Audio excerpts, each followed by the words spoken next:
How to change Walmart email. Welcome to Let Me Help, and let's get right into this tutorial. To change a Walmart email, it is pretty simple.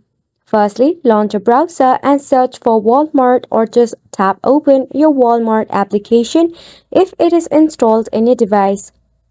Now let's begin with the logging in process. To log in into your Walmart, it is pretty simple.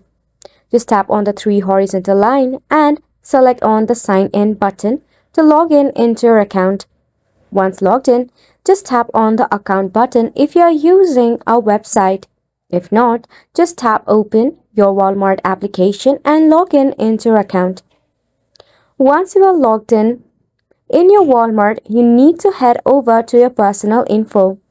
For that, you can check out the settings or my account or manage my account option in your Walmart settings.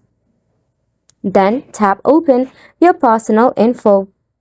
In your personal info, you will find your full name, your email address, and your phone number.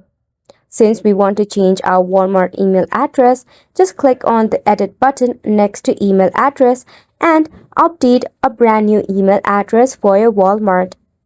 Just like that, you'll be able to change your Walmart email. And it's a wrap for the video as well. Thank you so much for tuning in.